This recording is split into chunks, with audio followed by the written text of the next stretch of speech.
на министъра на труда и социалната политика за списъка на професиите и на министъра на образованието за списъка на обучение и подготовка на тези кадри. Наживо се включихме от Българската академия на науките. Там продължава дебата дневния ред на България в здравеопазването. Сега към другата гореща тема на деня. Пристигането на Реал Мадрид в България. Наш екип е вече там. Виждате ги, а при мен в студиото е и колегата от спортна редакция Ивка Димитрова. Здравей! Здравей, Дани! Здравейте и на зрителите на канал 3. Наистина в очакване сме на събитието на деня и въобще на седмицата, ако щете и на годината, колкото и преекспонирано да звучи. Пристигна европейския шампион в България, вече е тук.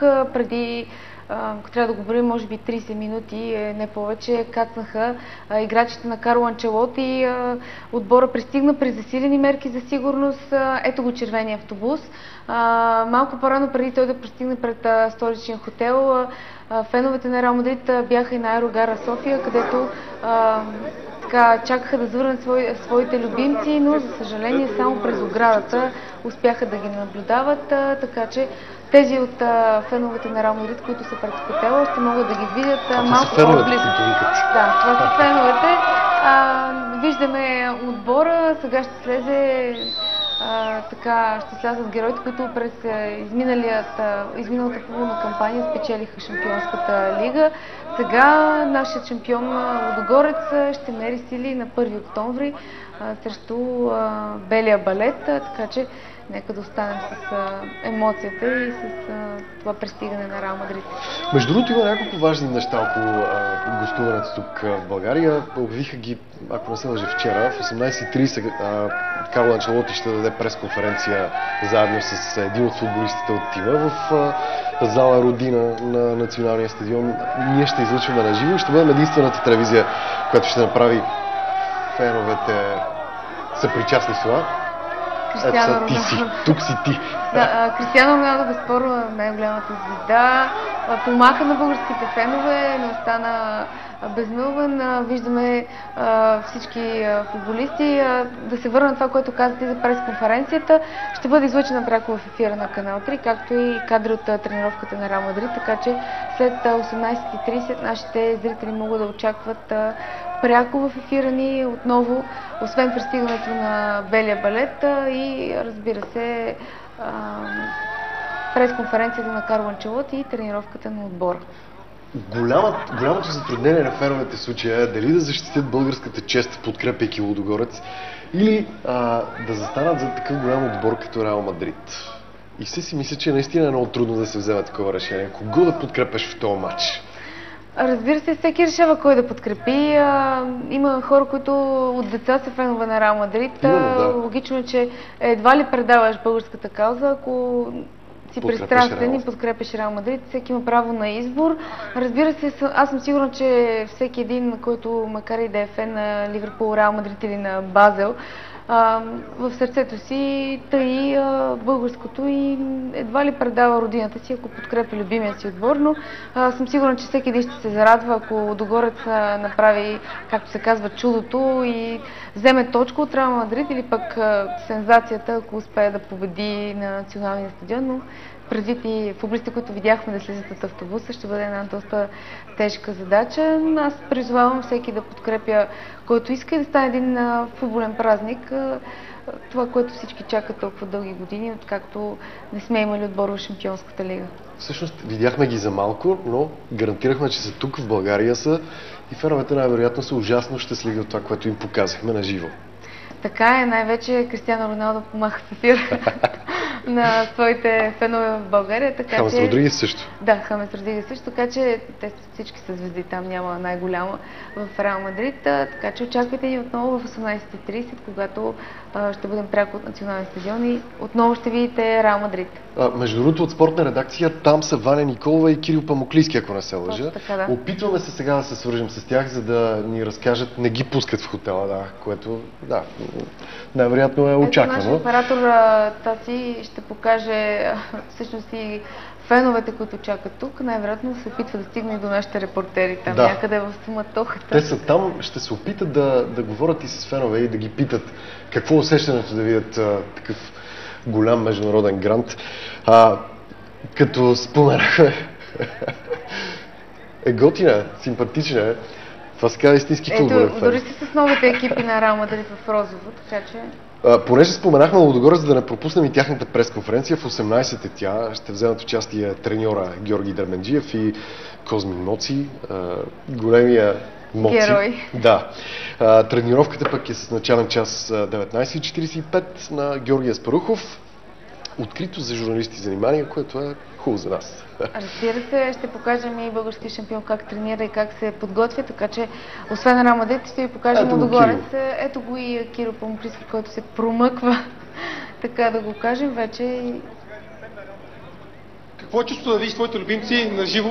Ами, чувството е страхотно, по-специално особено Роналдо. Аз съм негов огромен почитател още от 2004 година и пропътувах 250 км само и само за да го видя, което чувството е неописуемо. Откъде идваш всъщност? Лом. Град Лом, да. Билет за матч имаш ли? Да, разбира се, успях да си взема и много се радвам. Една прогноза за матча и твоите очаквания като цяло? Ами, според мен 3-0 за Реал Мадрид. Не подкрепяш българския отбор, подкрепяш Реал Мадрид? Подкрепям българския отбор срещу всички останали отбори, но не и срещу Реал. Реал винаги. В случая това е сърцето? Да. Добре, благодаря много. Продължаваме с феновете на Реал Мадрид. От чужбина, откъде си? Ливан. От Ливан? Да гледам матч. Специално за Реал Мадрид? Специално за Реал Мадрид. Като разбрах, направо дойдах тук. За Реал Мадрид. Ще победят ли от Реал Мадрид? Да, разбира се. Василевски. Ще ги чакам. И женско присъствие имаме тук. Момичета. Какво е чувството да видите вашите любимци на живо тук? Ами, то е неописуемо просто. Няма как да се опише. Да. От кога сте фенове на Реал Мадрид? Ами, лично аз горе-долу от една година. Да. Да, някъде тази година стана. Даже и се взима. Любими футболисти имате ли си от отбора? Бейл. Той последен излезе, като да го видя последно. Роналдо. На матч ще ходите ли утре? Ами, не можахме да намерим билети, иначе... Но ще го гледаме. Ще го гледаме по телевизията. Важното е, че видяхте вашите любимци на живо. Да, наистина. Това беше най-важното. Добре, продължаваме с още фенове на Реал Мадрид. Ами всички ги питаме едно и също. Какво е чувството да видиш твоите любимци на живо? Ами за мен, аз поначало откровено казвам, не съм толкова на Реал, толкова само на Роналдо. И самия факт, че го видях дори за секунда, за мен е адско преживяване. Трудно мога да се опише с думи. На матч ще присъстваш ли утре? Съжаление не можа да си добият билети заради лошата организация. Лошата организация казваш? Да, нямаше ограничение, не можа да се здобият. Очакването ти за мача? 5-0 за Реал, 3-0 само на Кристиано. Дава доста сериозна победа. Добре, благодаря ти за това мнение.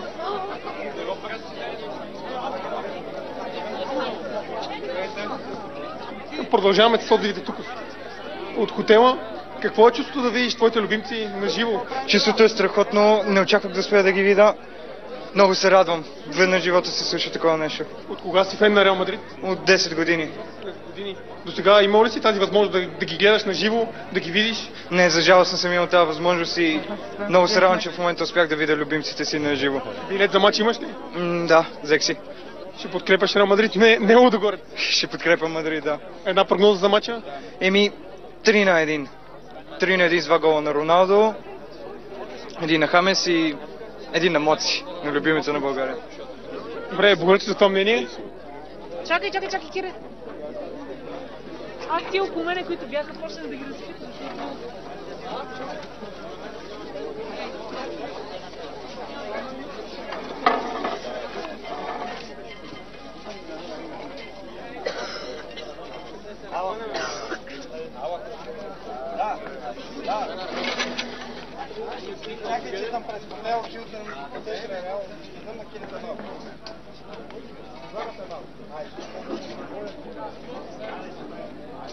My friend, so go, singing, okay? 1, 2, 3.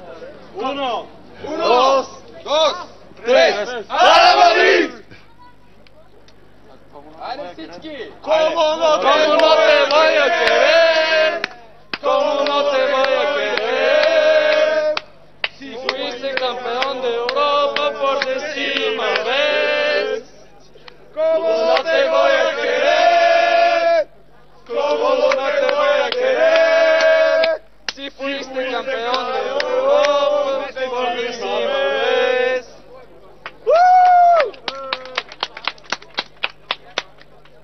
Виждам, че сте от официалния фен клуб на Реал Мадрид в България.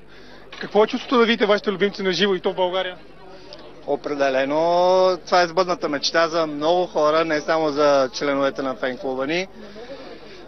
Чакано нещо с години, с поколения и със сигурност ще има много щастливи хора около нас. С билети за матча здобихте ли се? Определено. За нас няма никакви проблеми, ние сме на стадиона.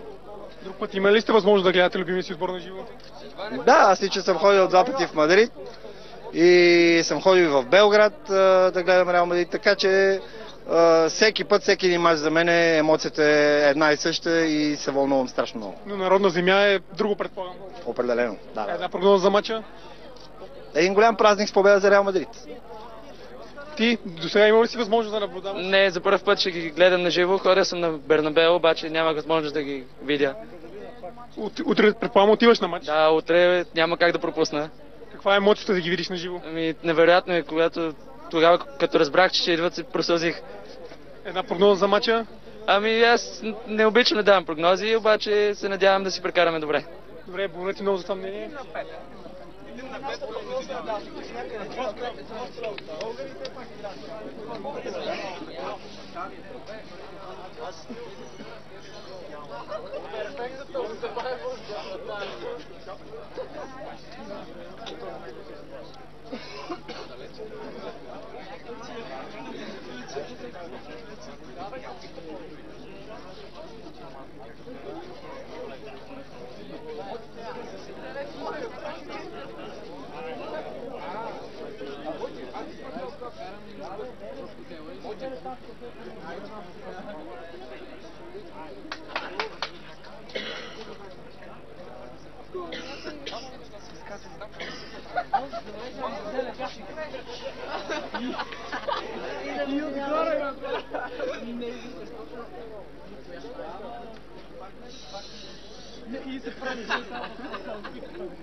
Тук има ли момчета?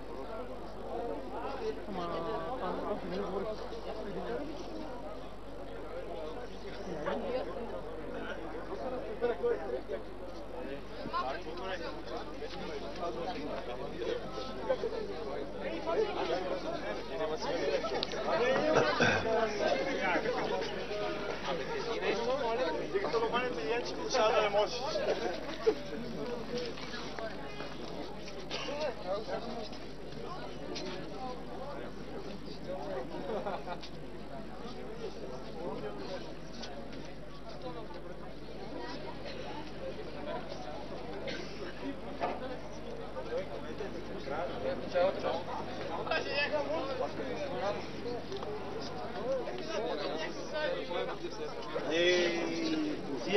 Продължим с отзивите тук.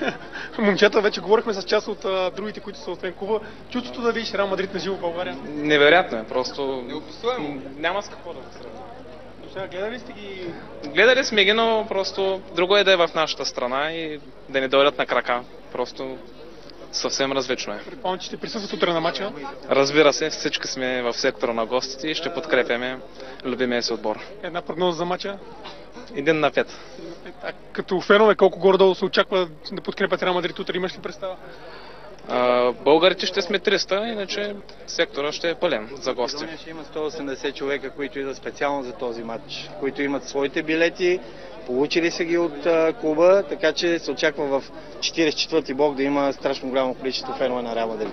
Да разбираме, че Реал Мадрид ще получи такава подкрепа, се едно ще чувства един вид като домакин. Значи определено това ни е идеята. Едва ли ще можем да надвикаме стадиона, защото ще има много хора българи, които си подкрепят Лудогорец, включително и ние ги подкрепяме, искам това да бъде ясно. Но все пак идва нашия любим отбор и не може да не му отдадеме заслуженото и да покажем, че наистина на това кътче на земята има хора, които много го обичат. Добре, благодаря ви много за тези мнения. Благодарим.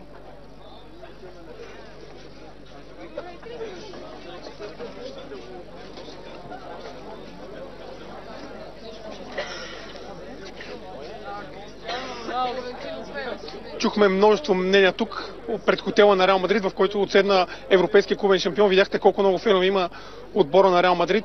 Тук в България всички са дошли да видят своите любимци, да ги зърнат на живо. отблизо. Някои от хората са се здобили с билети, други не. Всички ще подкрепят своя любим отбор, който е Реал Мадрид утре. Така че с това мога да се разделиме тук от хотела, още веднъж казвам, в който Реал Мадрид пристигна в България.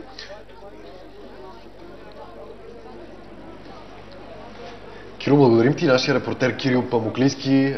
Видяхте, Реал Мадрид пристигнаха в хотела. Тук при мен е пък Ивка Димитрова от спортна редакция. Говорих си за предстоящия матч, за това, което Канал 3 подготви специално за зрителите си. Нещо, което не сме правили до момента. Да разясним какво ще се случва в сайта на Канал 3 BG и в ефир след това половин час по-късно. Това, което ще се случи първо днес, още веднъж да напомня нашите зрители в 18 часа пресконференцията на Георги Дерменджиев, след това в 18:30 пресконференцията на Карло Анчелоти, тренировката на Лудогорец и тренировката на Реал Мадрид ще може да ги видите пряко в нашия ефир, за да има още емоции. Разбира се, със сигурност ще бъдем отвън на стадиона след края на тренировката на Реал Мадрид, където футболистите още веднъж ще излязат и както е по традиция, когато гостуват отбори, ще дадат най-вероятно автографи, така че отново ще имаме веселите лица. Преди обаче да кажа за това, което ще се състои утре, малко повече фокус отново към това, което видяхме преди малко. Щастливи хора, насълзени очи, нещо, което се случва рядко, когато си в България. 5 на 1, 5 на 0, 3 на 0. Ти как го виждаш мача? Как ще приключи? Аз ще го обявя утре. Може би моето виждане. Но все пак ето, че феновете на Реал Мадрид дадоха и възможност на Лудогорец да отбележи един гол в прогнозите си. Но това, което се случва, много рядко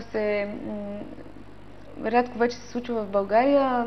Наистина благодарности за Лудогорец, че докараха тези огромни европейски отбори. Кралския клуб е тук в нашата държава. Феновете могат да го знаят. Това е наистина един момент, който се запомни за цял живот, да изчакаш своя любим отбор и да го видиш несравнимо. Просто остава винаги в съзнанието. Така че видяхме хората, които бяха там и си подариха един момент на вечност с своите любимци. За това, което ще се случи утре в ефира на Канал 3, пряко по време на срещата Лудогорец и Реал Мадрид, вие ще имате възможността да коментирате това, което се случва на терена. Разбира се, докато гледате матча, може да отворите своите лаптопи, телефони и да гледате в страницата на Канал 3 BG, в нашия канал в YouTube, предаването, което ще върви заедно с двубоя. Ще коментираме това, което се случва на живо. Ще може да изразите вашите емоции след гол, въобще да вдигнете телефонната слушалка, да наберете ефирните ни телефони и да изкрасите в слушалката това, което чувствате, било то за Лудогорец или пък за Реал Мадрид, да коментирате нещо, което ви прави впечатление и всичко въобще свързано с двубоя. Пък след това нашето студио ще продължи докато има зрители и въобще ще видим всички отзиви след срещата, след като, разбира се, и нашите репортери от терен се завърнат. През това време ще може да коментирате абсолютно всичко, така че утре даваме глас на емоциите на феновете и на това, което те ще наблюдават и ще изживеят, било то на стадиона, когато се завърнете от него, да се обадите и да кажете как преживяхте тази вечер, или пък преди това ще бъдем пряко и от самия стадион, преди двубоя, с всички фенове, с всички очаквания и с всички емоции, така че утре ще бъде един ден посветен на Шампионската лига и на футбола. Пак да го кажем, 21:30, всичко започва в сайта, в 22 се прехвърля и в ефира на Канал 3. И в ефира на Канал 3.